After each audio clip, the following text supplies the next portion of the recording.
Senhoras e senhores, e neste momento, para proferir a palestra magna da 4ª Conferência Municipal de Educação de Miranda do Norte, gostaríamos de convidar o professor Fabrício dos Santos Ferreira, doutorando em Educação pela Universidade Federal do Pará, bolsista CAPES, mestre em Educação pela Universidade Estadual do Maranhão, pós-graduado em Direito Administrativo pela PUC, Minas Gerais, pós-graduado em Políticas Públicas e Educacionais pela Faculdade Intervalo de Minas Gerais, pós-graduado, bacharel em Direito pela Universidade Federal do Maranhão, graduado em Pedagogia, licenciatura pela Universidade Cruzeiro do Sul, São Paulo, membro da ANPAE, Associação Nacional de Política e Administração da Educação, e membro do GEFOP, Grupo de Estudos Políticos e Gestão de Educação, Formação de Professores e Profissionalização Docente, o senhor Fabrício dos Santos Ferreira. Uma forte salva de palmas. Boa noite. Tá bom de retorno para vocês?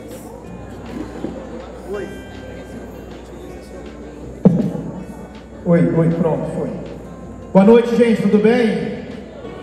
Tudo bem? Eu espero que esteja todo mundo muito disposto. Preparei 3 horas e meia de material para a gente conversar. Engraçado, né? Que eu faço sempre essa piada, mas a reação dos professores sempre parece com reação de aluno, né? 3 horas e meia, ah não, professor. Mas antes de qualquer coisa, tô brincando, tá, gente? São só 3 horas, ó.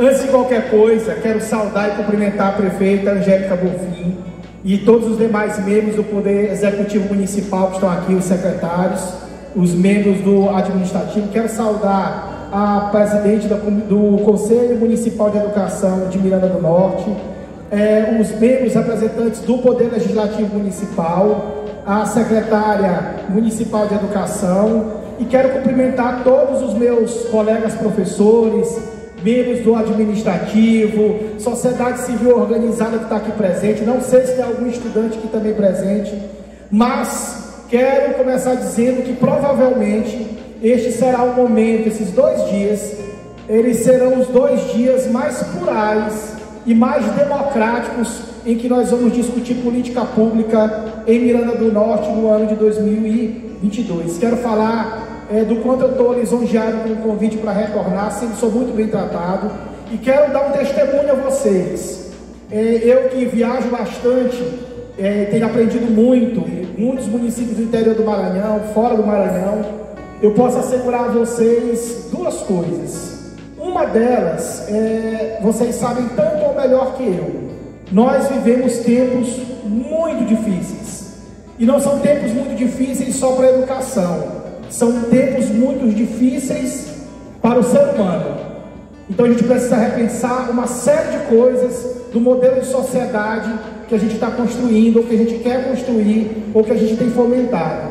A segunda coisa que vocês talvez não alcancem, e aí é o meu testemunho especial, é dizer para vocês, existe um complexo que a gente chama complexo de turista.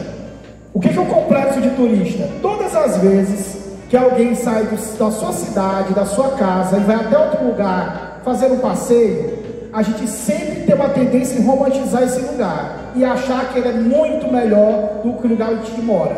A gente acha que a cidade é mais limpa, que a educação funciona melhor, que tudo é mais seguro, que tudo é melhor. O problema é que quando a gente vai visitar algum lugar a passeio, a gente não vive a cidade, a gente está na cidade.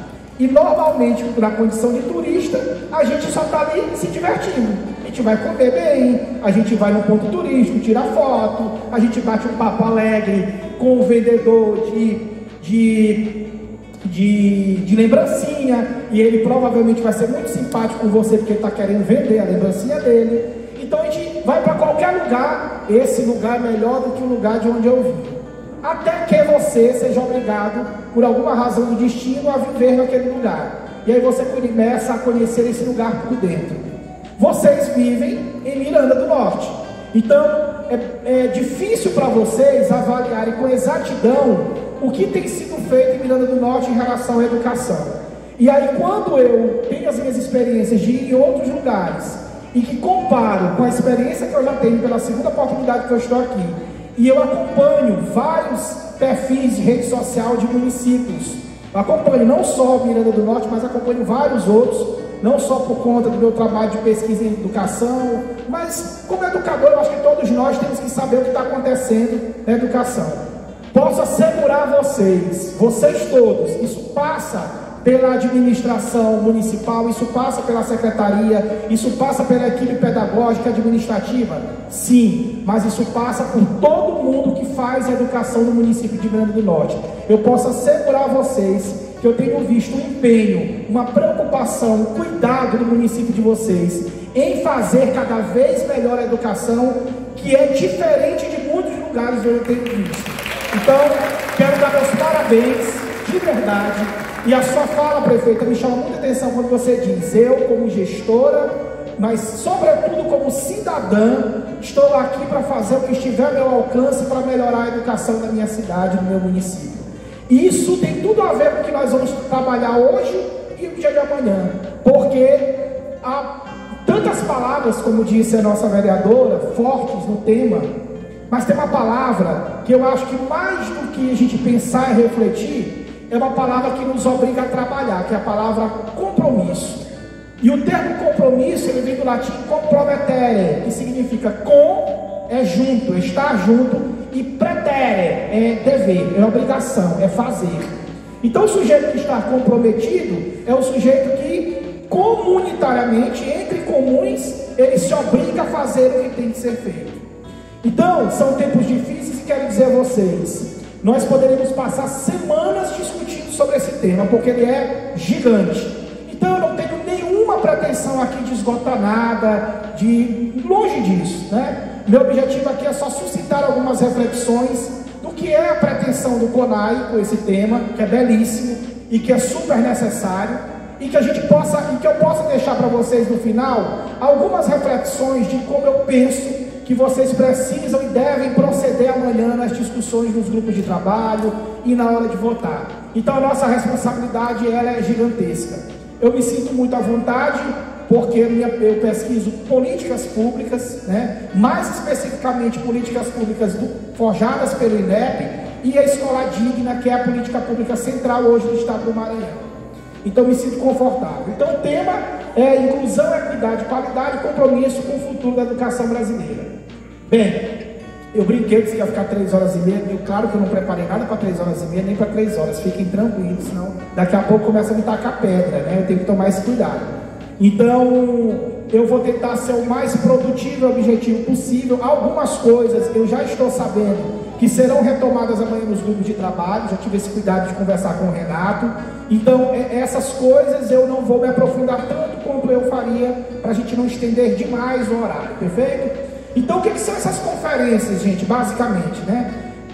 A gente fala muito em gestão, eu tenho uma preocupação muito grande como professor, como pesquisador, como alguém da educação, que a gente tomar cuidado com conceitos, porque conceitos não são meras definições, conceitos, eles são a representação de décadas e décadas e décadas de exercício intelectual. Então, quando a gente constrói um conceito, quando a gente demarca uma definição para uma palavra, a gente não está só dizendo o que essa palavra significa. A gente tem ali uma série de conhecimento agregado de uma série de pessoas e uma série de contextos diferentes. Então, quando a gente fala em gestão democrática, é uma expressão que a gente ouve. Existem muitas expressões na educação que a gente ouve muito, né? Gestão democrática é uma delas. E é uma expressão, sem dúvida nenhuma, pluralícia, né? Uma expressão enorme, gestão democrática. Mas a gestão democrática, e é um convite que eu quero fazer a vocês, que é uma crítica que eu faço à pedagogia. Eu sempre falo isso para os meus alunos lá na universidade. A gente precisa, como pedagogo, como educador, a tangibilizar mais a educação. Eu penso que ainda a pedagogia contemporânea precisa se repensar no sentido de que muitas vezes nós ficamos no discurso, nos conceitos, na tergiversação e nos falta prática. Veja que nós estamos há quase um século falando que a educação no Brasil não vai por caminhos positivos, não está dando certo. A gente critica o sistema de avaliação, que ele não é bom, a gente fala que o currículo tem problema, a gente diz que os professores, a formação de professores não é como deveria, mas talvez seja a hora de tirar um pouco a visão desse julgamento de que não está dando certo, que todo mundo já sabe. Nós somos um dos melhores países do mundo para fazer diagnóstico educacional. É impressionante como o Brasil tem juízo de valor para tudo em educação. Nós estamos fracassando na propositividade de um novo modelo. É aí que nós estamos fracassando como educadores, como instituição de educação. Então, o que fazer para superar isso que não está dando certo?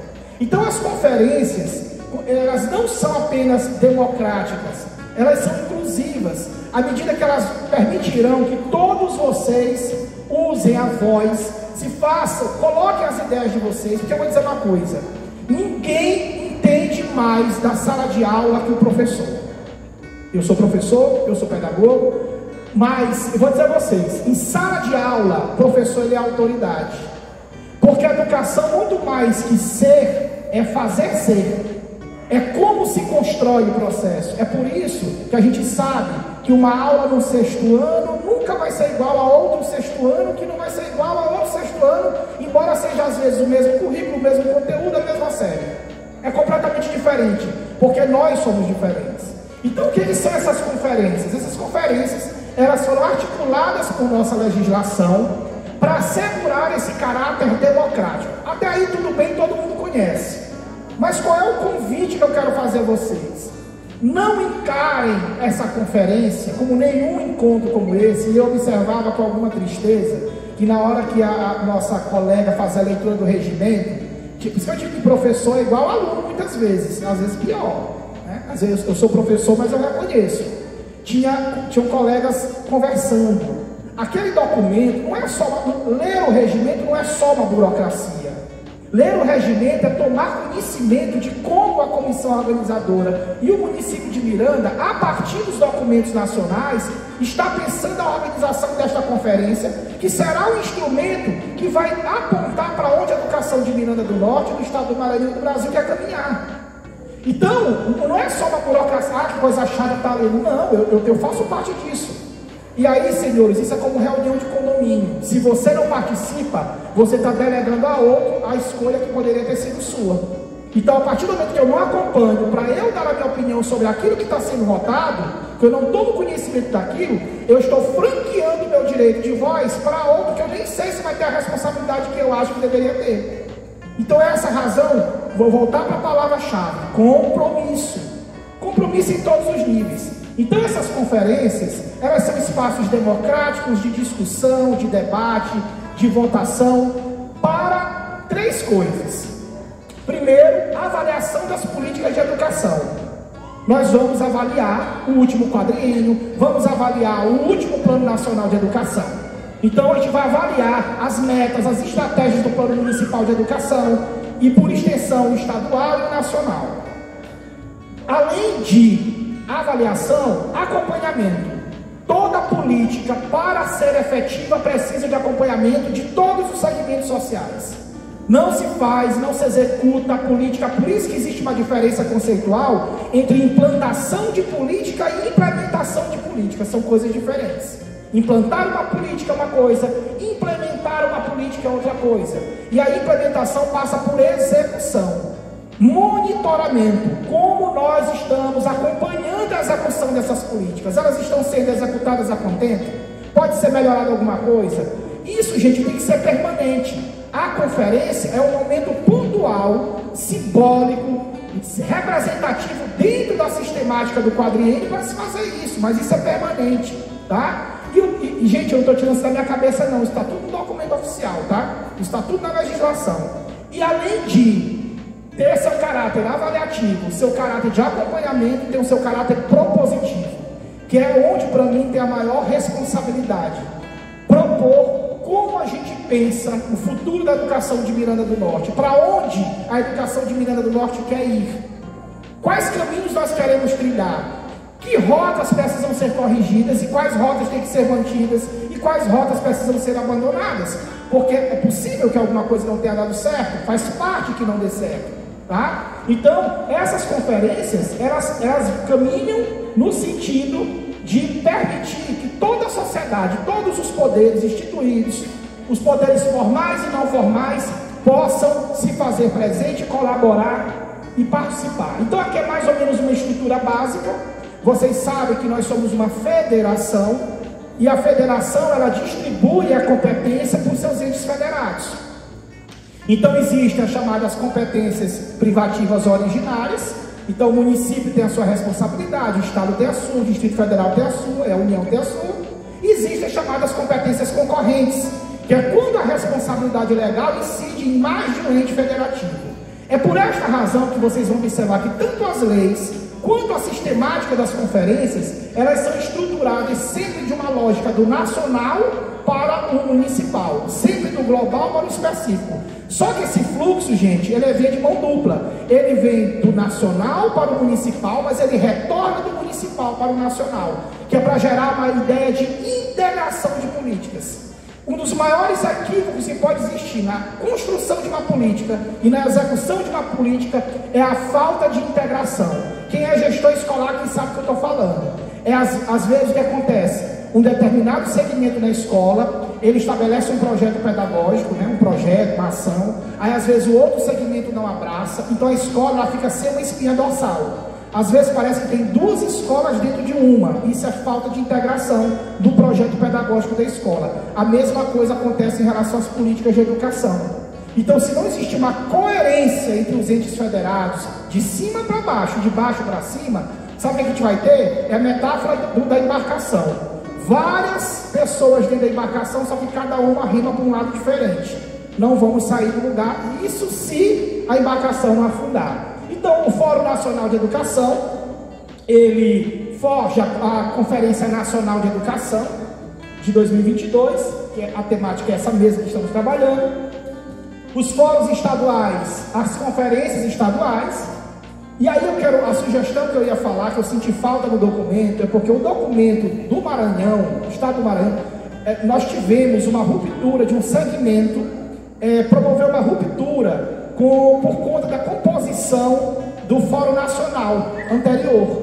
E foi criada o Fórum Nacional Popular de Educação e a Conferência Nacional Popular. Eu senti falta, porque o documento do Maranhão recepciona os eixos e as propostas da Conferência Nacional. Então era só um acréscimozinho, eu acho que para ficar em congruência com o documento estadual, mas está tudo bem. Então a COMAI, que é a Conferência Maranhense, né? E as conferências municipais, dentre as quais a gente está realizando. E aqui é o que eu acabei de falar, né? Então a Conferência do Maranhão, ela vai também considerar o que vai ser debatido, discutido e construído a partir do Fórum Nacional Popular, que é um grupo que promoveu uma ruptura por não concordar com a composição do Fórum Nacional, e eles criaram o Fórum Nacional Popular e as conferências nacionais Nacional Popular, e o governo do Estado do Maranhão optou por abraçar, por recepcionar as colaborações desses dois grupos, tá? Bem, está no documento. Eu vou passar aqui, eu vou só destacar algumas coisas aqui, porque já foi feita a leitura do regimento, isso está tudo no regimento, então eu não vou passar tudo novamente, mas eu quero chamar a atenção só para algumas coisas que eu considero que são importantes, tá? Então, a Conferência Nacional se estrutura em eixos e sub-eixos. Ela já colocou quais são os eixos. O primeiro é o Plano Nacional de Educação do próximo decênio, né, 2024 a 2034, que é uma grande responsabilidade dessa construção, especialmente porque, eu repito, estamos vivendo um tempo extremamente complexo. Então, reconfigurar que tipo de educação a gente quer para frente não é uma tarefa tão simples quanto parece para a gente, tá? Uma escola para o futuro, que é a questão da tecnologia, e eu quero chamar a atenção aqui para o eixo 3, o Sistema Nacional de Educação. O Sistema Nacional de Educação, gente, é algo que, infelizmente, muitos educadores não entendem, não conhecem o que significa e não têm ideia da importância do Sistema Nacional de Educação para a educação brasileira. Primeiro que nós já estamos atrasados. Nossa primeira meta era que o Sistema Nacional de Educação estivesse consolidado até 2016. Então já se vão em 6 anos e no Sistema Nacional de Educação a discussão está chegando agora para fazer essa aprovação, enfim. É preciso traçar uma diferença entre Sistema Nacional de Educação, que é uma coisa, e o Sistema de Educação, que é outra coisa, embora sejam expressões muito parecidas. Quando a gente fala de Sistema de Educação, a gente está falando de estrutura estrutura curricular, de componente curricular, a gente está falando de carga horária, a gente está falando da parte mais pragmática da estruturação educacional. Quando a gente fala em Sistema Nacional de Educação, a gente está falando em algo parecido com o SUS para a saúde.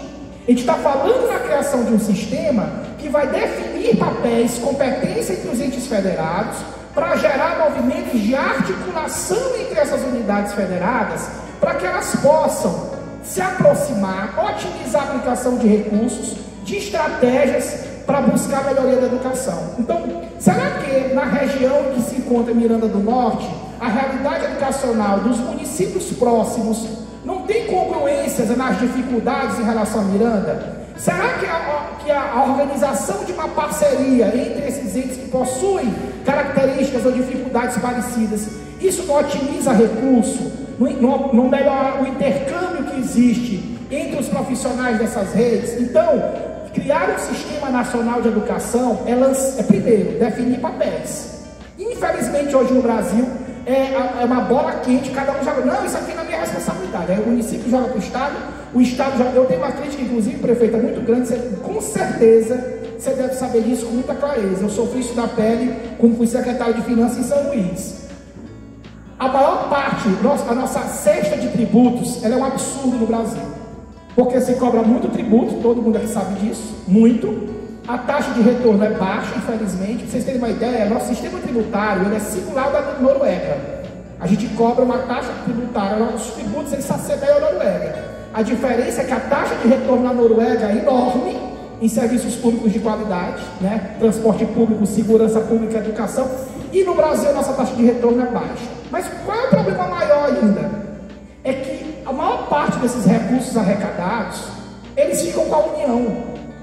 Só que a vida das pessoas acontece nos municípios. É na cidade de cada um que as dificuldades elas acontecem.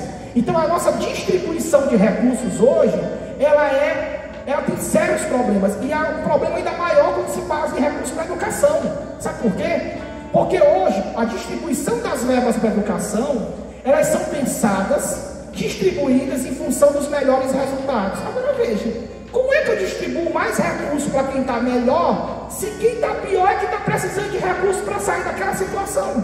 Então não faz sentido. Aí, professor, que papo chato falar de dinheiro. Não existe educação de qualidade sem investimento e sem financiamento. Não existe. Porque não tem almoço de graça.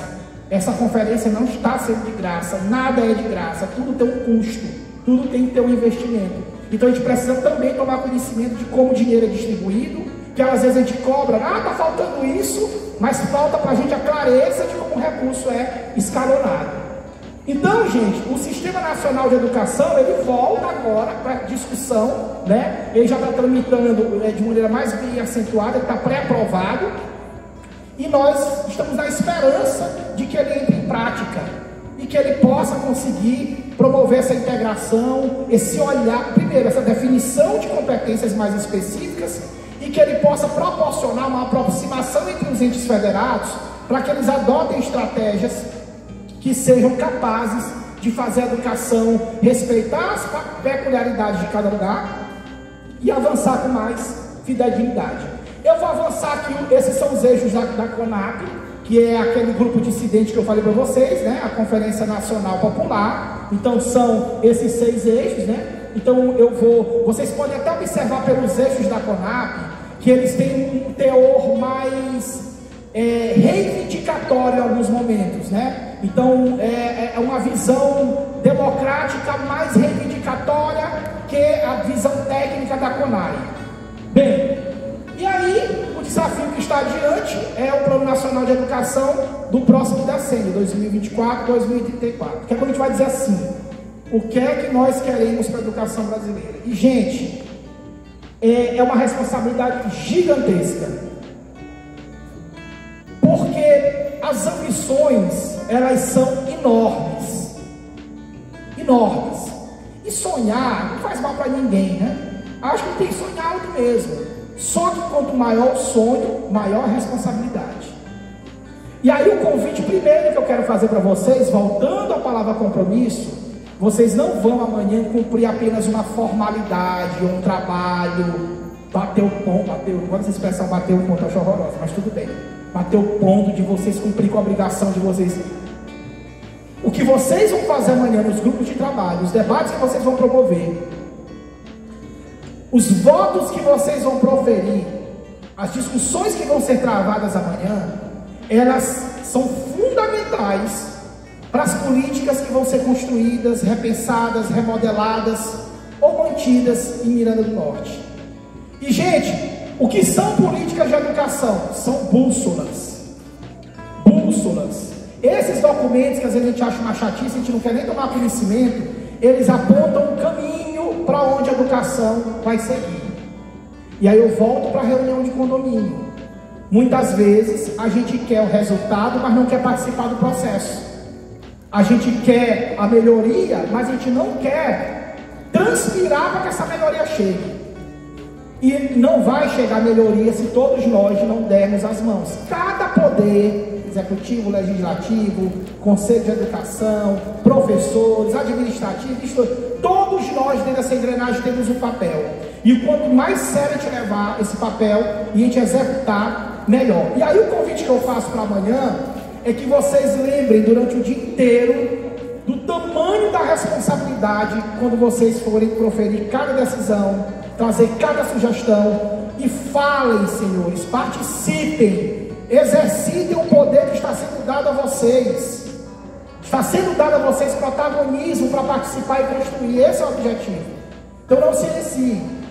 E aí, gente, nesse tema, como a vereadora disse para a gente, que palavras tão complexas, eu resolvi separar no primeiro momento para a gente refletir algumas coisas. Primeiro, a palavra inclusão. E aqui de antemão já quero falar para vocês que se alguém, quando leu a palavra inclusão no tema, associou imediatamente a pessoas com deficiência, o fez de maneira equivocada. Porque a ideia de inclusão ela é muito mais ampla do que simplesmente assegurar as pessoas com deficiência que tenham seus direitos respeitados e que sejam tratados com equidade. Então, quando a gente fala em inclusão, a gente está falando das pessoas com deficiência? Estamos. Mas nós estamos falando de todas as pessoas que de alguma forma estão socialmente marginalizadas, ou seja, à margem dos processos. Pessoas que de alguma forma não acessam as políticas públicas, pessoas que de alguma forma não têm sua voz escutada, e não são poucas. Nós estamos falando, por exemplo, atualmente, são dados de ontem, divulgados ontem, 36% da população brasileira hoje está em estado de insegurança alimentar. O que é estado de insegurança alimentar? Ou está passando fome, não tem o que comer, ou tem o que comer, mas o que tem para comer não é adequado para a subsistência de um ser humano. É aquele sujeito que bota um pouco de farinha com água e sal e aquilo é o almoço dele. Mas não é suficiente, não é almoço. 36%, esses dados são de ontem. A gente está falando de quase metade da população brasileira. Taxa de desemprego beirando 14 milhões de pessoas desempregadas, mas não sei quantos em subemprego. Então, gente, o cenário não é bom, tá? Então, quando a gente pensa em incluir, abranger, compreender, inserir, introduzir, fazer parte, a gente dá que lembrar a palavra todos. Inclusão é para todo mundo. Todo mundo tem que fazer parte das decisões, todo mundo tem que ser sujeito de direitos. Isso não é de hoje, não. Isso vem lá da Declaração Universal dos Direitos do Homem e do Cidadão. Isso vem na Constituição Federal de 88, em todas as políticas seguintes. Nós somos sujeitos de direitos e nós precisamos ter autonomia e condição para exercitar esse direito. Porque há uma diferença, há uma distância entre o direito formal que está na lei e o direito material que está na realidade. Todos têm direito à educação. Artigo 205 da Constituição Federal. Quantos podem exercitar esse direito? Quantos podem, efetivamente? Tem a vaga na escola, mas a realidade se impõe a vaga na escola. Direito à educação não é só o menino estar na escola, é mais que isso. E aí, gente, há alguns conceitos que a gente precisa precisa, esse balão, gente, que está circulando aí, que vocês estão agitados, tem um grupo ali conversando. Olha, eu sou professor. Quando eu pego aluno conversando, eu faço pergunta. E eu vou lá na cadeirinha, dou o microfone e faço a pergunta para saber se está prestando atenção. Vai, eu sou danadão. Ó, esse balão aí nós vamos fazer um sorteio no final. E o balão premiado vai pagar a conta. Vai pagar a conta. Aqui não é para ganhar brinde, não. Então, bora lá. Primeira ação de exclusão. O que é exclusão do ponto de vista, e aí a gente está falando aqui mais especificamente, da exclusão do ponto de vista das pessoas com deficiência. É quando simplesmente essas pessoas são privadas do seu direito de estudar. Elas não conseguem ter acesso. Gente, nós temos a Lei Brasileira de Inclusão. A Lei Brasileira de Inclusão, ela traz direito para o mercado de trabalho, para acesso às políticas públicas de modo geral. Aí você vai dizer, para garantir direitos, a gente cria legislação. Quando vocês forem em São Luís passear, vejam, procurem em qualquer shopping de São Luís, quantas pessoas com deficiência vocês encontram trabalhando, por exemplo. E por que essas pessoas não estão lá, se existe a lei? Porque não basta a lei. Então imagina uma pessoa dessa, um cadeirante que mora distante do shopping, que depende de transporte público. Se o passeio não tiver pavimentado, a calçada estruturada, ele não consegue chegar no ponto de ônibus. Se o ônibus não tiver a plataforma e o motorista é educado para atender esta pessoa, ele não vai conseguir subir. E aí, todo dia essa dificuldade para ir e para voltar. O que acontece? As pessoas desistem. Elas até querem, mas elas desistem. Quando eu comecei a ser professor há alguns poucos anos, não interessa quantos, eu tive uma aluna que era cadeirante, ficou 6 anos sem frequentar a escola e resolveu voltar. E ela estava com distorcionalidade séria, obviamente. E a escola era uma escolinha de bairro pequena, era uma escola privada, não era uma escola pública, mas de bairro, não tinha rampa, só tinha escada. Ela era estudiosíssima. Todo dia que ela chegava, olha o que acontecia. O porteiro da escola tinha que pegá-la nos braços, subir a escada. Um colega de sala pegava a cadeira de rodas dela, levava para a sala e colocava. E ela sentava. E na hora do recreio, ela não descia para o recreio, porque exigiria toda essa logística novamente. Agora vocês imaginem para uma jovem de 17, 18 anos, porque ela estava em idade mais avançada, o que é ter que ser carregada por um estranho no colo todo dia para exercitar algo que deveria ser dela plenamente. Ela não está pedindo favor não, é um dever legal e moral. E para poder estudar, ela tinha que se submeter, todos os dias a ser carregada por este porteiro, que era para ela um estranho, obviamente, e ainda que não fosse um homem, e ainda que não fosse constrangedor. E tinha que contar com a generosidade de 2 colegas que ficavam com ela na sala de aula durante o recreio, porque ela não poderia descer. Se descesse, era tudo de novo. Aí você para pensar qual o nível de vontade de uma pessoa dessa que persistir. É muita vontade de estudar. Porque não é só uma questão de constrangimento, gente. É uma questão de você não encontrar apoio para você fazer o que você deseja. E o que você tem direito.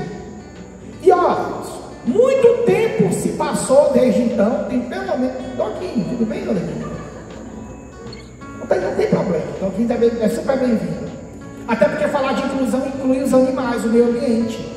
Não à toa os estudiosos estão dizendo que nós não estamos mais no antropocentrismo, nós estamos no ecocentrismo.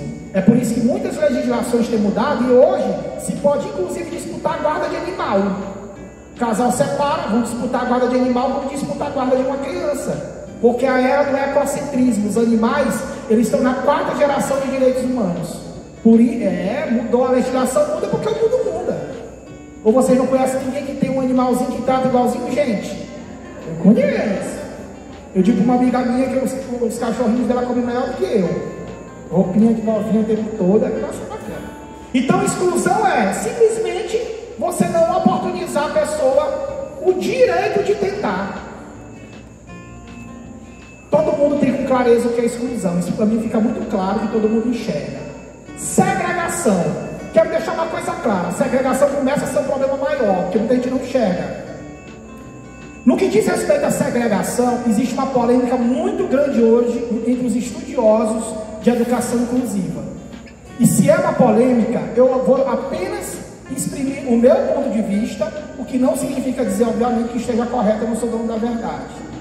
Hoje, existem dois grandes grupos de educação inclusiva. Um que defende as escolas específicas para as pessoas com deficiência, e um grupo que diz que não, isso está errado, isso é segregar. O conceito de segregar existe porque existe uma corrente majoritária, maior na educação, que diz que criar escolas específicas para pessoas com deficiência não é incluir. Então o que é segregar? É ter escola da rede, escola regular, que a gente chama de regular, e uma escola específica para pessoas com deficiência. Isso é segregação, separação dos sujeitos. Isso não é incluir. Agora, repito, há pedagogos que defendem a existência dessas escolas específicas para pessoas com deficiência, qualquer que seja ela. Integração. A integração, gente, é o que eu digo que prioritariamente acontece nas escolas brasileiras, infelizmente. E o pior, a integração ela tem um efeito nefasto. Ela gera na gente um conforto de que a gente está fazendo a nossa parte, mas não estamos. O que é integração? O aluno com deficiência, ele é matriculado em escola regular, ele frequenta a escola regular, ele assiste aula junto com os alunos que não tem nenhuma deficiência, e a gente acredita que a gente está fazendo inclusão. Aí o que a escola faz? Muitas vezes, ela dá um tratamento diferente, ela faz determinadas atividades para esse sujeito, para esse aluno, em horários alternativos, ela adapta a prova. Isso não é inclusão, isso é integração. Isso é o sujeito estar dentro, estar contido no espaço escolar, mas ele não está efetivamente incluído. E o que é inclusão, professor? A inclusão, gente, é quando os nossos olhares, as nossas atitudes, as nossas ações pedagógicas não traçarem, não enxergarem nenhuma diferença, nenhuma, zero diferença de procedimento, de atitude, de comportamento entre um aluno que tem a deficiência e um aluno que não tem. Então, enquanto a gente continuar, aí você vai falar, e a equidade? Daqui a pouco, quando eu falar equidade, eu retomo isso aqui. Então, do jeito que a minha aluna tinha direito, todos os alunos tinham direito de descer para o recreio, a minha aluna cadeirante tinha direito de descer para o recreio se ela quisesse. Se ela quisesse ficar lá em cima, ok, mas se ela quer descer, ela tinha o direito de descer. E a escola deveria estar estruturada para que ela pudesse descer, se ela quisesse. Gente, vai ser fácil? Não vai. E aí, eu preciso traçar uma outra diferença conceitual importante entre acessibilidade e acomodação, que é um conceito que pouca gente conhece. A gente fala muito em acessibilidade, acessibilidade, acessibilidade. Primeiro, que se fala muito em acessibilidade, quase sempre que se fala em acessibilidade, as pessoas pensam em acessibilidade motora, arquitetônica, né? De locomoção. A acessibilidade não é só isso. E pouquíssimo se fala em acomodação. Então, a acessibilidade é garantir que todas as pessoas tenham acesso a espaços, informações, comunicações disponíveis ou fornecidas. Todas tenham acesso. Isso é tornar acessível. É aquilo que se pode alcançar, tá? A partir da própria pessoa e pela própria pessoa. Não é alguém conferindo a ela ou entregando a ela. É você oportunizar as condições para que ela, caso deseje, alcance. E o que é acomodação? Parece, é similar. É fazer ajuste. Garantir que todos possam usufruir. São aqueles remendos. Acomodação, eu só lembro de minha mãe, de minha avó, né? Aquela coisa que você está na hora do almoço, de repente chega uma visita que ninguém estava esperando, aí você acomoda ali, eita, eu não fiz comida para todo mundo, então vamos redistribuir isso aqui, e claro, né? Começa pelos de fora, né? Assim na casa de vocês, começa pelos de fora e depois os de casa. Então, toda mãe sempre tem um jeito de acomodar a situação para aconchegar todo mundo.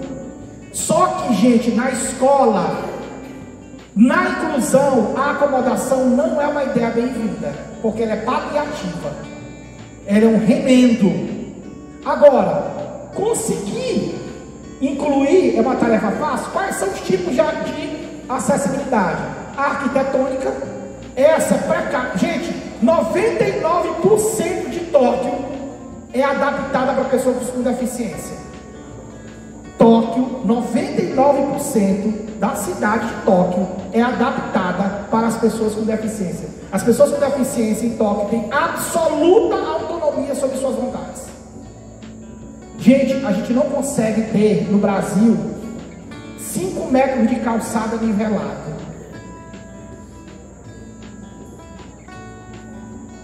Não consegue. A gente não tem conjunto semafórico sonoro. Os nossos cinemas não são adaptados. Nós não aprendemos, e eu cometi esse erro aqui, que eu já quero pedir desculpa. Nós não aprendemos a nos apresentar. Porque, boa noite, cumprimento a todos. Como é que a gente se apresenta?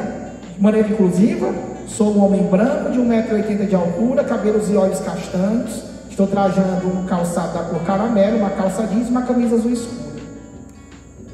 Essa é uma apresentação inclusiva. Você não conhece seu público, você não sabe se de repente você tem uma pessoa com deficiência visual na plateia. Então a gente precisa aprender a comunicar, é o básico, comunicar com o outro. Das maiores vergonhas que eu passei na minha vida, professora, foi quando eu, de maneira extremamente inadvertida, há alguns anos, cheguei, eu tenho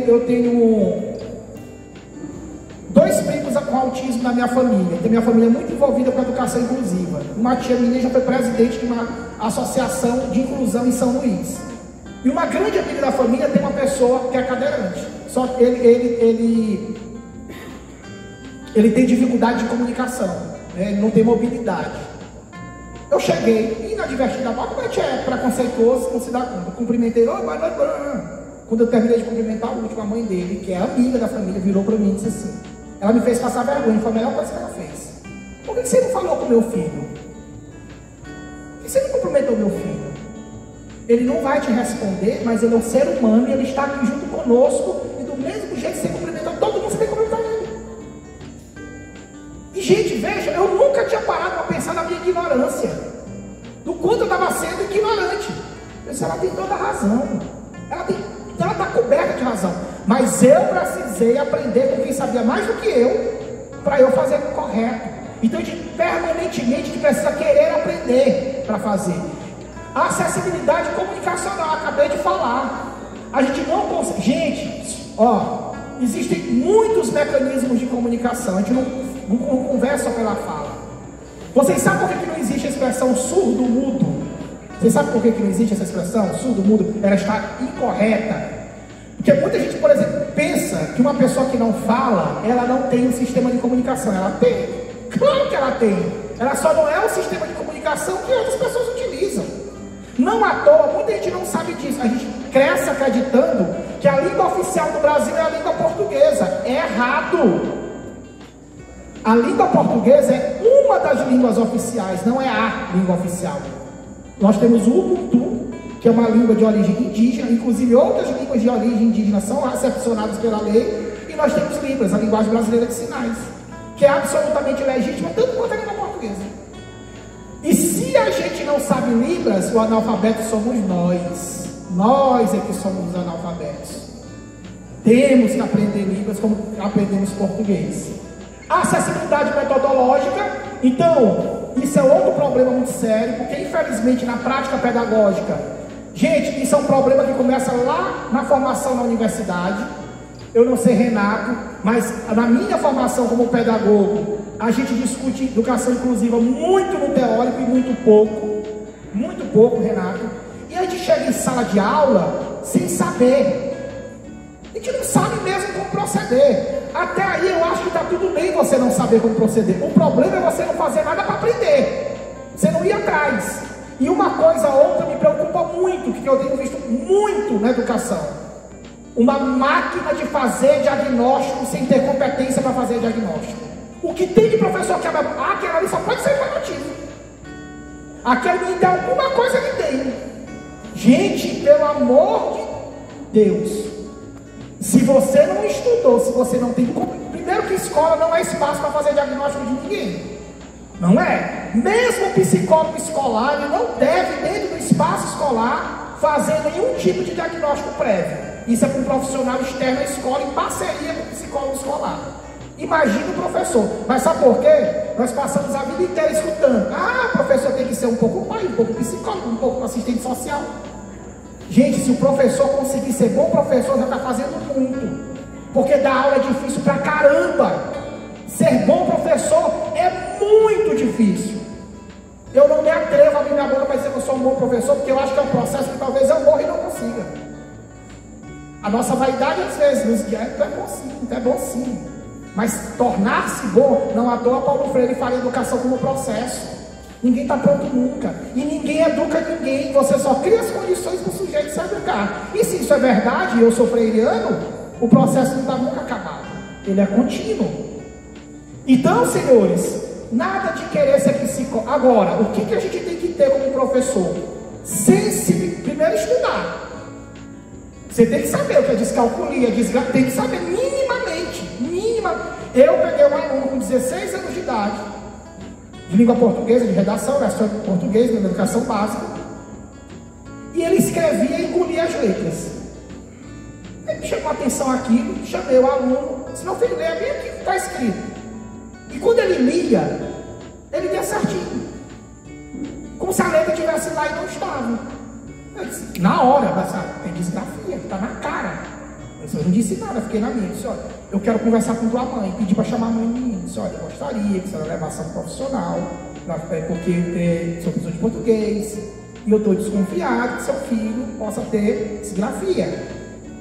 Então ele suprime letras, mas para ele está tudo ali. Ele passou a vida inteira escutando os outros professores de português que ele não sabia escrever. O menino tinha 16 anos. Não deu outra. Foi fazer diagnóstico. Aí a mãe tinha condição. Hoje tem os óculos que fazem correção da disgrafia. Então são alguns óculos de lente colorida. A pessoa compra, coloca e ela faz a correção. E o menino seguiu a vida dele. Agora, 16 anos, olha por quantos professores e escolas esse garoto não passou e ninguém se deu conta que aquilo não poderia ter sido um erro, poderia ter sido uma outra coisa. Então a primeira coisa, gente, é estudar. Não existe eu acho. Eu acho que fulano tem um comportamento esquizoide. Não existe eu acho. Eu sei identificar um comportamento esquizoide em sala de aula. Comportamento esquizoide é a porta de entrada, por exemplo, para a esquizofrenia comportamental. Que é quando o sujeito... Ele apresenta. Eu já tive um aluno esquizoide que, por exemplo, no lado da carteira dele não deixava ninguém sentar. Na hora de aplicar a prova, ele pedia para a gente colocar a prova em cima, porque o amigo dele estava ali. Muito fácil de enxergar que ali tinha um comportamento esquizoide. Mas se você não sabe o que a gente faz no preconceito e na ignorância? Esse menino não é normal, não. Viu assim, né? Ele não é doido. A gente comete muito crime moral dentro de escola, gente, com as nossas falas. A gente reproduz muita fala preconceituosa. Travestida de brincadeira, não existe brincadeira quando a coisa é séria. Então a primeira coisa é estudar. E a segunda coisa que eu diria é, depois de você estudar, ter a sensibilidade de olhar para o seu aluno, mesmo com uma sala com 25, 30 alunos. É um olhar mais meticuloso, particular sobre aqueles sujeitos. Então, não ache que está tudo bem o aluno que está o tempo todo ali calado, acuado, tem alguma coisa. O aluno agitado demais, se aproxime, converse, pergunte. Quase sempre, não sou eu que estou dizendo, é a psicologia, quase sempre comportamentos extremados, eles denotam alguma coisa. Você vai investigar, diagnosticar, passar tratamento, você não vai fazer nada disso. Mas você pode, na condição de professor, comunicar a gestão para tomar uma providência junto à família e auxiliar aquele sujeito. Tá? Então, isso é acessibilidade metodológica. Instrumental, né? São as barreiras, os instrumentos, os utensílios. Tudo aquilo que compõe a estrutura espacial, né? A rotina instrumental, é no sentido material, objetivo mesmo, precisa ser adaptado. Programática, né? Aqui são chamadas barreiras invisíveis. Essas aqui são complicadíssimas. Vejam vocês, eu não sei se vocês estão sabendo, que, por exemplo, nós essa semana tivemos a recusa de homenagear a Nise da Silveira, que é uma mulher que lutou, a pioneira na luta no movimento antimanicomial brasileiro. O movimento antimanicômio surgiu na Itália, no final dos anos 70, para o início dos anos 80 do século passado, e ela encampou esse movimento no Brasil, para acabar com aqueles tratamentos com eletrochoque, aquelas coisas horrorosas que a gente sabe que não dá resultado. Ela infelizmente não foi homenageada, foi rejeitada a homenagem a ela. Mas o que eu quero falar? Existe uma pressão de uma ala parlamentar para que autorize o retorno de tratamento com choque elétrico, gente. Gente, isso é uma prática que já está excluída há mais de 30 anos. Nise da Silveira é aquela que começou a tratar pessoas com deficiência intelectual com pintura, com arte, com cultura, e obtendo resultados significativos. Então, essa acessibilidade programática está nas leis, nas políticas públicas. Será que a gente tem um conjunto legal suficiente? Temos a Lei Brasileira de Inclusão, ela é suficiente? Não é. A gente precisa... Por que, gente? A lei por si só vai resolver? Não vai, mas ela é o ponto de partida. Quem sou eu aqui para ensinar, por exemplo, a vereadora? Não é vereadora, longe de mim. Mas colocar na lei é o ponto de partida para você exigir cumprimento de direitos. É preciso, é importante estar lá. A acessibilidade atitudinal, e aqui, gente, é uma das mais comuns, né? Essa acessibilidade atitudinal diz respeito a como nós organizamos o nosso eu, o nosso comportamento, as nossas atitudes, no sentido de incluir a todas as pessoas. Então, às vezes, a gente já fala, por exemplo, a gente tem um nome para isso hoje: capacitismo. O que é um capacitismo? É um conjunto de ações, de falas que são preconceituosas, não inclusivas. Então, hoje, quando eu vou para uma audiência no fórum, vereadora, eu ainda encontro na porta do fórum, das salas do fórum, eu ainda encontro para a porta de banheiro para portador de deficiência física. Vejam, eu estou falando de um prédio público do Poder Judiciário, eu encontro uma placa, portador de deficiência. Não existe portador de deficiência física, gente. Essa expressão é capacitista. Não existe isso. Então, não é do linguajar, a maneira, aquele comportamento que eu tive, deseducado e ignorante, é capacitista. Tem que cumprimentar. Quer ver outro? As pessoas chegam, olham uma pessoa encadeirante e já querem sair empurrando a cadeira da pessoa. Ei, gente, ele tem uma pergunte: você precisa da minha ajuda? Eu posso lhe ajudar de alguma forma? Você está precisando? O que você precisa de mim? O cara já chega e acha que está fazendo a melhor ação do mundo. Agora, como é que a gente transforma isso? É educação, que ninguém nasce sabendo. Então, se a gente não se educa para entender, para compreender que mudança a gente tem que forjar, a gente não avança. Gente, equidade. Eu estou dando uma acelerada, senão a gente vai sair daqui 3h30 e eu não quero fazer essa maldade com vocês. É muito comum, nós falamos assim, né? Eu luto por igualdade. Quando a gente é mais jovem, então a gente fala muito isso, né? Eu luto por igualdade, né? Vamos lutar por um mundo igual para todo mundo. Mas saibamos que muitas vezes a igualdade é porta de entrada para a injustiça. E não é propriamente por igualdade que a gente tem que lutar muitas vezes. O que é igualdade, gente? Igualdade é dar o mesmo tratamento a todo mundo. Igualdade é dar o mesmo tratamento a todo mundo. Então, Renato me autorizou a distribuir um brinde para vocês. Fabrício, tu pode distribuir iPhone para a plateia por minha conta. Ele vai pagar tudo. Eu vou fazer uma distribuição igualitária, eu vou dar um iPhone para cada um. Perfeito? Vamos trazer isso para uma coisa mais básica? Comida. Vamos distribuir alimento. 5 quilos de arroz para cada um. 5, até o último. 5. O tratamento foi igualitário, não foi? Foi. Será que eu fiz justiça com isso? Será? Depende. Vamos pensar, por exemplo, que Renato, é só um exemplo, Renato, te desejo muita fartura, que na casa de Renato seja ele mais 5 e todo mundo esteja desempregado. E na casa do Roberto, são 3 pessoas, 2 estão empregadas e só uma está desempregada. Eu vou distribuir arroz para todo mundo. 5, igualitariamente. 5 para o Roberto, 5 para o Renato. Eu fiz justiça? Eu dei tratamento igual, mas eu não dei tratamento equitativo. Porque não existe equidade sem o olhar apurado para as peculiaridades de cada sujeito. Então, se Renato tem 6 pessoas na casa dele, todas desempregadas, neste momento, neste contexto, Renato precisa de mais arroz do que o Roberto. Então seria justo que eu desse ao Renato 7, 8 quilos e ao Roberto 2. É equidade, gente, que sustenta uma série de leis no nosso país. Lei da fila. Eu tô fora de forma. Uma pessoa obesa, obeso que a gente chama, né? Chegou na fila de uma lotérica, tem prioridade, sim ou não? Sim ou não? Sim, muita gente não sabe, mas tem. Por que um obeso tem prioridade na fila da lotérica? Um idoso, um deficiente físico, por quê? Uma gestante, uma lactante. Eu, numa aula de direito administrativo, certa vez, falando de lei de cotas, uma aluna virou para mim e disse: professor, eu sou mulher, mas eu discordo dessa lei da fila aí. Eu, mas por quê? Porque tem mulher que a barriguinha está só um chucinho assim, uma besteirinha, e ela quer avançar na fila. Eu, olha, tá vendo?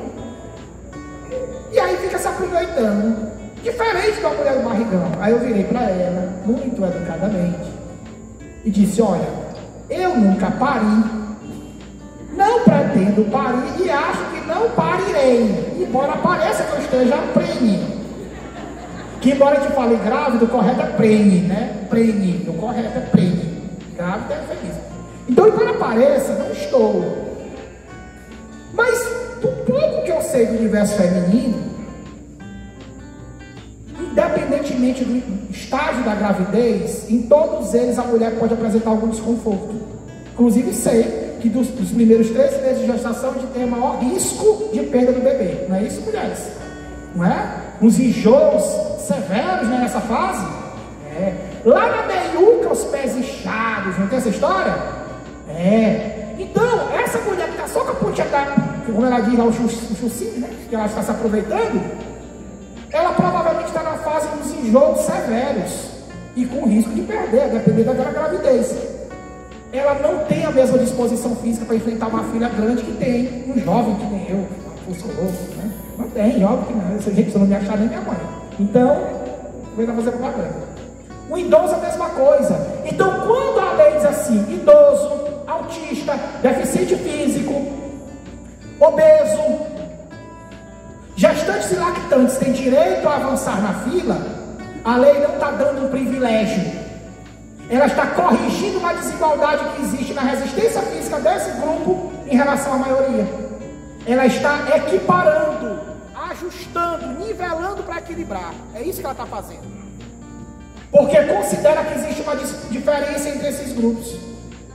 É o mesmo raciocínio da lei de cotas. É o mesmo raciocínio. Quando alguém vai se inscrever no Enem, no vestibular, no concurso público, existe uma cota para pessoas que têm isenção, não tem? Qual é o critério? Essa pessoa tiver um determinado grupo de renda, não é isso? Inscrição do Enem, R$85. Pode ser pouco para você, para o Renato, para a prefeita, para a vereadora, para mim.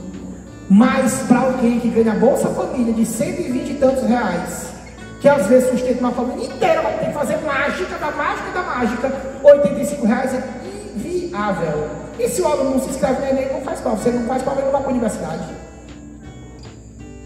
É por isso que alguém não paga. É por isso que alguém paga mais para alguém não pagar. Cota da universidade para pessoas, para indígenas, para pessoas pretas, que é mais adequado que negro.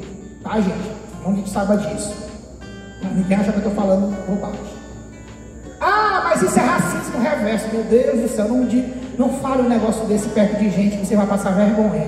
Minha mãe me ensinou que quem não quer ser envergonhado não envergonha o outro. Gente, não existe racismo reverso. Porque racismo é toda e qualquer forma de discriminação, de marginalização, de subalternização de outro sujeito, que não se restringe apenas à cor da pele. Quando se pratica xenofobia para o nordestino lá no sudeste, isso é racismo. Existem 4 tipos de racismo: racismo individual, institucional, estrutural e ambiental. Até racismo ambiental tem. Então, quando a gente vai lá para baixo e o sujeito lá embaixo chama todo mundo do Nordeste de Paraíba, como se fosse uma coisa só, e no Rio de Janeiro é Paraíba no Rio, né? Aí cearense, baiano em São Paulo, nortista. Vocês, Maranhão está no norte? Tudo é norte aqui? Não. Xenofobia, racismo. Senhores, quando a gente pensa historicamente como grupo, os brancos neste país nunca foram subalternizados como grupo. Racismo não é algo individual, racismo é grupo, o conceito. É por esta razão que a lei difere racismo de injúria racial. Injúria racial é crime de preconceito que se pratica contra o sujeito. Racismo é o preconceito que se pratica contra o grupo, é diferente. Exatamente porque a noção de racismo é grupal, é coletiva. Quando eu penso no grupo das pessoas brancas, historicamente os brancos foram privilegiados nesse país, gente. Ah, quer dizer que não tem nenhum branco que tenha sofrido preconceito? Claro que tem. Claro que tem algum branco que teve dificuldade, que não conseguiu emprego, tem. Mas política a gente faz olhando para o coletivo, não é para o individual. E como grupo, os brancos nunca sofreram racismo, por isso não existe racismo reverso. Então, quando a gente fala, professor, prove que tem racismo, é só ligar a TV, é só olhar para as assembleias legislativas, câmaras de vereadores, Congresso Nacional, Presidência da República, veja a ocupação dos espaços de poder pelas pessoas pretas e pelas mulheres, por exemplo. As mulheres são maioria na sociedade, são minoria nos espaços de poder. Por quê? Porque a sociedade é estruturalmente machista, como ela é estruturalmente racista. E aí, quando o legislador cria cota, não é para dizer assim, olha, vamos privilegiar os pretos, vamos corrigir as distorções históricas. Eu, quando fiz direito na UFMA, há 2000, meu Deus, eu entrei em 97, esquece. Começo dos anos 2000, minha turma tinha 35 alunos, incluindo a mim, todos brancos de escola privada. Eu mostro a foto para quem quiser ver. Tinha um aluno de escola pública, não tinha cota nessa época. Não havia um aluno de escola pública, nenhuma colega preta, eu não tive na faculdade. Eu vejo hoje os meus alunos, quando eu entro na sala, eu vejo uma turma mais mesclada, mais misturada. Ainda é pouco, mas avançamos, tá? Então o que é equidade? Equidade é a gente olhar essas particularidades. E aí, gente, isso aqui é um desafio enorme na escola. Primeiro porque a gente na escola dá aula para 25, 30, 35. Colegas, professores, eu sei o que é a dificuldade de trabalhar com um grupo. Eu tenho uma turma de 45 alunos. Então como é que você consegue, no encontro semanal, olhar para esses 45 sujeitos nas suas particularidades, nas suas individualidades? Como que a gente consegue dar conta disso tudo? Às vezes em pequenas coisas. Vou dar um exemplo para vocês. Uma aluna, muito envergonhadamente, semana passada me procurou lá na UEMA e disse assim, professor, eu posso entregar a sua resenha na folha de caderno, feita à mão? Pode. Todo envergonhado. Por que você está? Eu sou com ela. Por que você vem assim? Não, tem professor que não aceita, só aceita digitado. Os meus colegas que não aceitam, só aceitam digitado por conforto deles. É melhor corrigir o trabalho digitado, né? Tem professor que diz que o trabalho feito à mão, na folha de caderno, é porco, é desorganizado, é bagunçado. Eu prefiro pensar diferente. Eu prefiro pensar que um aluno que entrega um trabalho feito na folha de caderno, escrito à mão, esse aluno não tem computador, ou não tem internet, ou não tem dinheiro para ir numa lan house, ou para imprimir aquilo. E ele está dizendo assim, ei professor, eu cumpri com o meu dever, eu li o livro, eu fiz a resenha, mas as minhas condições objetivas me impedem de fazer o melhor que eu poderia. Estou fazendo o que é possível. E muitas vezes nós professores fazemos o quê? Pegamos o melhor do aluno e jogamos na nata do lixo com o nosso preconceito e com a nossa falta de visão específica e periférica. Isso é equidade. Se pedir um trabalho digitado, 20 conseguem entregar porque podem, aquele um que não entrega, o trabalho dele não é menos trabalho. Quem chegar atrasado vai pegar falta. Só que tem um aluno que chega toda vez no horário, que ele mora perto da escola. Ou o pai dele tem carro, tem moto, tem bicicleta, leva. Mas tem um aluno que vem da zona rural, que ele faz um périplo para chegar na escola. Acorda meia, isso acontece na escola, até em escola pública acontece, tá? Acorda meia não está igual quando faz da meia. É a meia que aquele sujeito pode ter, gente. Gente, não se faz educação sem olhar para a realidade do sujeito, porque a realidade não adianta, ela se impõe a qualquer política pública, ela se impõe a qualquer projeto pedagógico. Não adianta ficar cobrando, o ideal é todo mundo livre. Não vai acontecer o ideal, vai acontecer o possível, é isso que vai acontecer, e a gente tem que ter esse olhar. Então esse desafio da equidade é o desafio de a gente entender. Vou ter aqui uma figurinha, que às vezes com figura é mais fácil, né? Essa figura é de domínio público, da internet, todo mundo já usou, mas a gente revisita. Ó, igualdade é o mesmo banquinho para todo mundo, para o altinho, porque tem, que é altura mediana, para o cadeirante. Só que quando eu dou o mesmo tratamento para pessoas diferentes, eu não enxergo as suas particularidades. O que acontece? Um consegue assistir muito bem, um tem que fazer um esforço ali para assistir, deve ficar empinando, vai sair com o pescoço duro, e o outro não consegue ver. Não está vendo nada. Mas o tratamento foi igualitário. Foi, mas foi injusto. Quando eu dou um tratamento equitativo, eu vou olhar para o sujeito que já é alto, que já passa da altura da cerca, e vou dizer, não precisa de caixote, ele já consegue ver. Eu vou ver que tem altura mais ou menos, precisa de 2 caixotes, coloco para lá para andar confortavelmente. E eu boto uma rampa para o cadeirante para que ele consiga acessar esta cerca, ultrapassá-la e enxergar o que está acontecendo no campo de futebol, que eu espero que seja uma vitória do Vasco. Agora eu trouxe uma outra figurinha que não é tão comum quanto essa, mas que é importante. Igualdade, equidade e realidade. Igualdade, equidade e na realidade. Na realidade, alguns estão no buraco, outros, pouquíssimos, e que menos precisam, tem muito,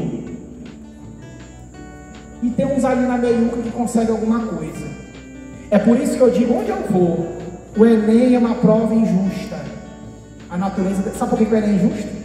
Porque o jeito que se educa aqui em Miranda é diferente de São Luís, a realidade de Miranda é diferente de São Bento de Pinheiro, de São Luís de Belém do Pará, do Rio Grande do Sul. Só que a prova é igual para todo mundo. Então ela parte do pressuposto que todo mundo está estudando e aprendendo do mesmo jeito. E não está. Então se eu avalio de maneira igual diferentes, eu vou ter uma distorção de resultado. Isso é óbvio. Um aluno do Vértice, que fica na Avenida Paulista de São Paulo, mensalidade de R$ 9.800, integral, a escola disponibiliza transfer, não existe uso de caderno, é tablet e computador disponibilizado pela escola para os alunos. Sala de aula com 15 alunos. Que sonho, hein? Que sonho. Eu, infelizmente, não vou ver. Eu fiz um acordo de ir até os 120 anos, mas acho que não vai dar tempo mesmo assim. Não sei se ele vai querer, né? Desde que eu estou indo aqui, tá feio o negócio. Aí eu lembro de uma escola Almirante Tamandaré lá em São Luís, que é uma escola, integral, né? Boa escola, mas mesmo sendo boa escola, tem muitos problemas. E aí eu lembro de outros que tem mais problemas ainda, doutora. Me lembro de uma escola, não vou dizer o nome do bairro, que o professor entrava para fazer a frequência, um colega meu, aí disse que todo dia fazia, fulano, bacana, ciclano, morreu, mataram. Que no começo, quando ele foi lotado, ele achava que era brincadeira. De verdade, ele achava que era brincadeira. Até que ele se deu conta que não era brincadeira. Que a escola onde ele estava numa das regiões mais violentas de São Luís. Infelizmente. Então a realidade hoje está desse jeito. E aqui chegamos, estou caminhando, gente, já vai acabar. Vocês vão se livrar, E o que é qualidade? Gente, esse aqui é o conceito mais difícil. Eu não tenho resposta para esse conceito, porque não tem a resposta. Aliás, eu participo do pressuposto que a educação não tem fórmula pronta, não tem mecanismo, né? Não tem. A gente tem essa mania de que onde é que está dando certo? Em tal lugar, pega e bota aqui. Não é assim que funciona. Não é assim que funciona. Eu quero que vocês levem uma coisa para amanhã. Sob a ótica das conferências, qualidade para a gente é indicista. O que é isso? É a qualidade baseada em índices, porque vocês vão avaliar metas. Então, o conceito de qualidade originário das conferências, ele é quantitativista.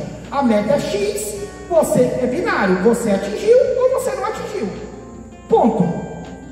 E hoje, gente, infelizmente, em razão de questões que eu não tenho muito tempo para explicar, mas muito forjadas pelo neoliberalismo, por uma sociedade cada vez mais capitalista, o nosso modelo de educação é cada vez mais quantitativista. Então veja, Colégio Mônica,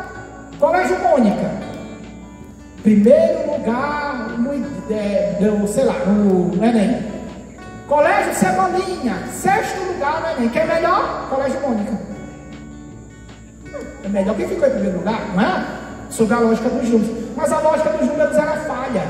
E é fácil enxergar que ela é falha. É muito fácil enxergar. Eu vou dizer uma coisa estarrecedora para vocês. Eu pesquisei Enem. O Maranhão nunca, desde que o Enem existe, em 1998, nunca teve uma escola entre as 100 primeiras no ranking nacional do Enem. Nunca. Colégio, quem cresce mais? Eu estou inventando o nome, tá? Primeiro lugar do Enem. Melhor escola do Maranhão. Mas será que ser melhor escola do Maranhão significa dizer que ela é uma boa escola? Renato tirou a melhor nota em redação na prova. Qual foi a nota de Renato? 3. Foi a melhor nota. Na verdade não foi a melhor nota.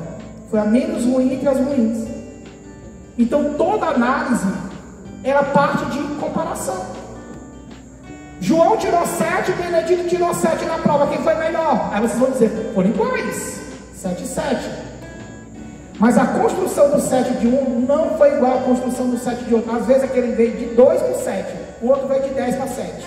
Já tem uma diferença bem aí. Agora, para efeito de conferência, o que vocês vão fazer amanhã? Vocês vão avaliar as metas objetivamente. Não tem para onde escapar.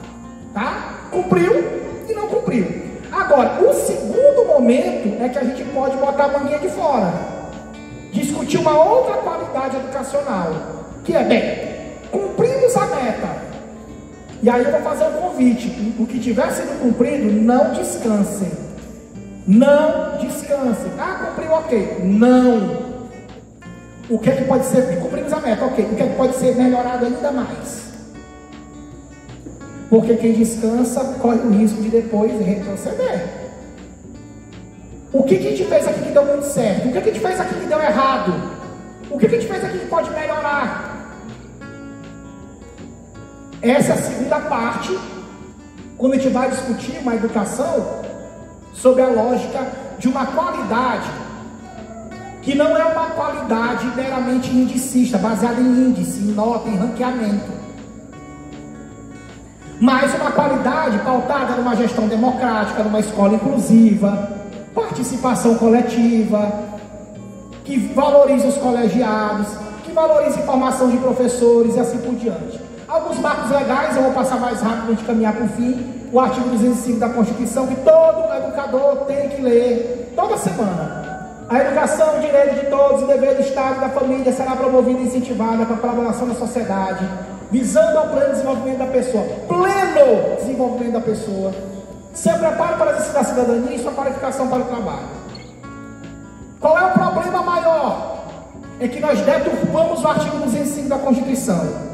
Hoje, infelizmente, a educação no Brasil virou sinônimo de preparação do mercado de trabalho. É pouco. E quando tiver um modelo de educação pautado na mera competição, pautado em ganhar dinheiro, nós não vamos avançar muito. E é bem fácil enxergar isso. Então você pergunta, pô, quer fazer o quê? Eu quero cursar medicina. Por quê? Porque ganha bem, trabalha, pouco e ganha muito e é respeitado. Quem quer ser professor? Só tem um lá no fundo, fala assim, ó. Quem quer ser professor? Levanta o braço, menino. Você pergunta para o aluno assim, por que você está vindo para a universidade? Porque eu quero me informar, ter uma profissão, ganhar dinheiro, viajar, comprar minha casa. É sempre na lógica mercadológica, financeira. Ninguém diz assim, eu estou na escola porque eu quero me tornar melhor como sujeito, para mim e para os outros. Eu estou na escola porque eu quero aprender mais. E eu sempre acho que quem aprende mais, quem se torna melhor, vai ganhar dinheiro. Mas o contrário não é verdadeiro. Não à toa, o Brasil está cheio de doutores intelectuais sem nenhuma humanidade. Porque enquanto a gente achar normal assassinar pessoas assim a esmo, desmoralizar os outros, porque o outro... Eu citaria 300 exemplos aqui rapidinho. O rapaz que está com problema de locomoção, um atendente do McDonald's, por conta de um troquinho de R$4. Agora vejam se R$4 é motivo para tentar matar alguém, gente. Embora eu acredite que nem existe motivo para tentar matar. Menos ainda por isso. Plano Nacional de Educação, os planos, deve ter mais de um, os estaduais, municipais e a base nacional comum curricular, que eu não vou nem gastar saliva, porque a coisa ia ser feia. Então é melhor eu nem falar dela aqui agora. E aí, nessa reta final, quando eu olhei para essa última parte do tema, compromisso com o futuro, foi a parte que mais me inquietou.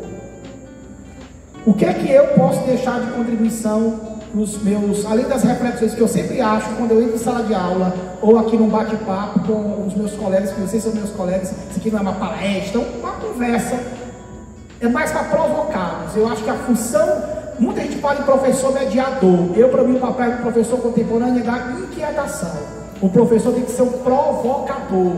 Nós vivemos numa sociedade que está normalizando tudo, e que ela não tem estranheza sobre as coisas. A gente precisa, o que é olhar de estranhamento? É olhar que questiona, é olhar que duvida. Mas isso aí é bom mesmo. Então o professor ele tem que... Gente, só existe sede de conhecimento onde tem curiosidade. E o teu aluno só vai ter curiosidade se você provocá-lo ao estudo. Chega de mediação, porque, gente, a internet, a TV, ela entope o sujeito de informação muito melhor e muito mais rápido que qualquer um de nós. Então o nosso papel não pode estar... E sabe por que o professor não vai desaparecer nunca? Pode ter a tecnologia que for, ele não vai sumir. Porque professor é um provocador da construção do conhecimento. Conhecimento é mais que informação. Informação é saber. A gente sabe de várias formas, pelo outro, pela internet, pela TV. Mas conhecer é apropriar-se de. E isso só vai ser feito se você questionar. É por isso que infelizmente nós abandonamos a importância da filosofia, porque a filosofia é a arte das perguntas, né? A filosofia não se cuida das respostas, ela se cuida das perguntas. A gente deveria perguntar muito mais, valorizar muito mais o erro na escola que a gente valoriza. A gente valoriza o aluno que apresenta bonitinho, que tira 10. Olhe para o aluno que não tirou 10. Procure a lógica na questão que o aluno errou, porque tem uma lógica dele. E você pode ajudá-lo muito mais do que você ficar indo só para a nota. Provoque o aluno a querer, a buscar. E aí eu fiquei pensando, e aí eu trouxe algumas sugestões. São a expressão da minha verdade, eu não sou dono da verdade, não tenho esta pretensão. Quais pontos eu, no lugar de vocês, amanhã, estaria mais atento? O que eu acho, quando eu penso em compromisso com o futuro? O que eu acho que Miranda do Norte, nós, educadores, podemos fazer para construirmos essa educação inclusiva, com equidade, com qualidade? Eu chamei a atenção para alguns pontos. Avaliar com qualidade é reconhecer a realidade. A avaliação que desconsidera a realidade, ela é distorcida. Qualquer que seja a avaliação. Primeiro, porque a avaliação ela tem que ser fruto do processo. Uma avaliação que não reflete o processo, ela já é uma avaliação pobre. Ponto. E a avaliação dos resultados desconectada da realidade mais ainda. Então, gente, quando a gente for avaliar, a gente vai dizer assim: não alcançamos essa meta bem aqui. Bem, mas quais foram as condições estruturais, conjunturais, em que nós estávamos inseridos nesse último quadriênio que dificultaram que essa meta fosse alcançada? O que eu quero que vocês percebam é que há uma diferença entre metas não alcançadas e metas não alcançadas. Vão existir metas que vocês não alcançaram, que talvez estejam muito mais relacionadas à prática de vocês. E vão ter metas que vocês não vão alcançar, que tem muito menos relação com o que vocês fizeram e muito mais relação com a realidade. E a realidade ninguém pode com ela, gente. A pandemia veio promover um corte. Estar em movimento é mais importante que a velocidade. Às vezes a gente quer o resultado, a gente foca muito no resultado e esquece o processo. Mais importante do que eu quero chegar lá naquele área de basquete é não estar parado. Eu só consegui dar um passo, mas eu caminhei. Foi o passo que eu pude dar, que eu consegui dar as minhas condições objetivas, mas eu caminhei. O problema é ficar parado ou retroceder. Esse é um problema seríssimo. Mas caminhar, ainda que seja um passo, é muito melhor do que estar preocupado com a velocidade.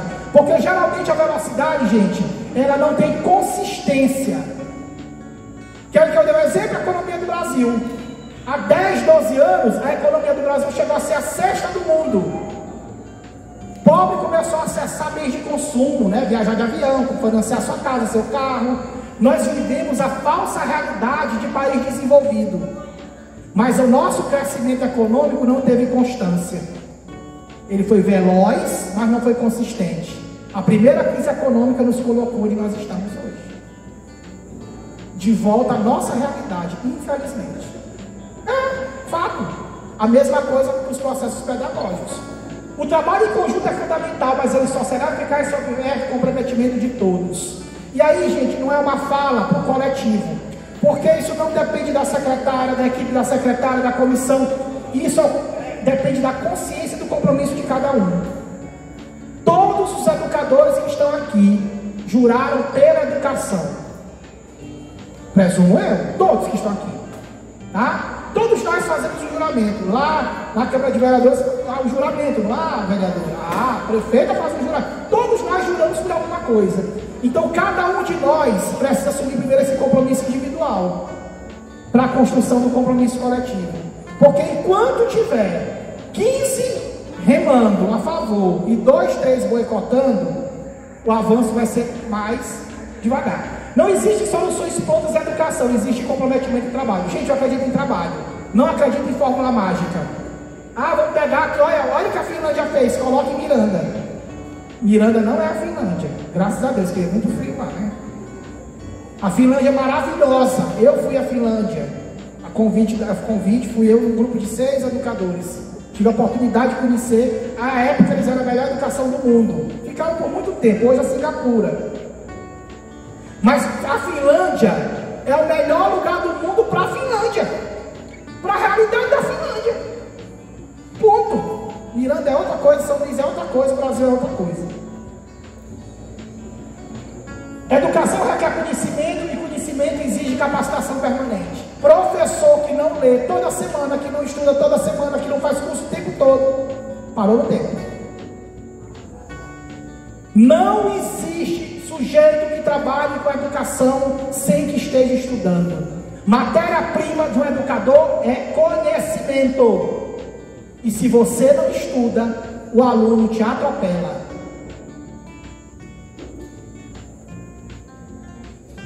Não existe. E aí eu fico vendo a quantidade de alterações legislativas que nós tivemos nos últimos anos. Tem professor que não tem nem ideia do que é BNCC. Tem professor que acha que BNCC é currículo. Tem professor que nunca pegou para ler a BNCC. Tem professor que nunca leu a reforma do ensino médio. Tem professor que não sabe o que é uma trilha, o que é uma eletiva, o que é um itinerário formativo. Não sabe, não tem ideia. Você fala perto dele, não, é de comer. Agora, como se vocês trabalham com isso em sala de aula? Não tem como, gente, não tem como. Você vai estudar tudo? Não vai, mas você tem que estudar. Quanto mais colegiadas forem as decisões, mais chance haverá de refletir as reais necessidades dos sujeitos. Por isso esse momento é importante. Porque uma coisa é uma decisão verticalmente tomada pela cabeça de um sujeito ou de poucos. Outra coisa é coletivamente construída. Isso serve dentro da escola, isso serve no município. Educar é um ato político e exige prioridade governamental. Educar é um ato político.